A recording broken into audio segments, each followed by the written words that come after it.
balance guru, and I'm going to talk to you today about shoulder flexibility and range of motion. One thing that I'm coming across in a lot of my clients lately is really tight shoulders and a decrease in their range of motion, especially when they are fully extended up at the top when they're trying to reach their arms above their head.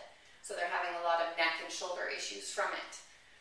So I try to explain to them that the range of motion that you want in your shoulder is a full range all the way to where your arms are at your ears.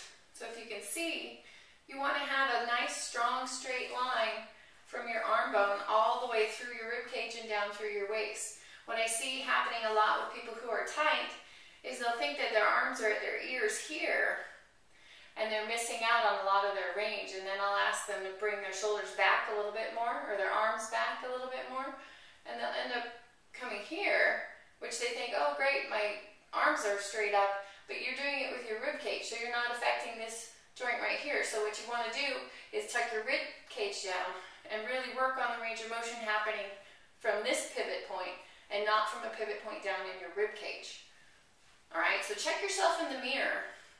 Try to get your arms nice, long, and straight. Look and check in the mirror. Make sure that you're not doing it with your rib cage and having a tightened, restricted joint here. Okay? Another way that you can check this is on the floor, laying on your back, and I'll show you that now. Alright, so when you're laying on the ground, flat on the ground, you want to put your palms together because that's a better anatomical position. But when you lie down on the ground, you should be able to have most of your arms in contact with the floor. A lot of people who are tight, they're going to stop right here and nothing's going to contact. They might bend their elbows or something to get their hands to touch, but you should be able to have a long extended arm when you're at the floor. And then also still have your lower back on the ground. Okay? You don't want to have the rib cage pop up like I was mentioning before. So that way you know that you're doing it with your rib cage and you're not doing it with your shoulder joint. So you really want to tuck that rib cage flat and nice to the ground. You can bring your knees in the air if that helps you counterbalance the weight.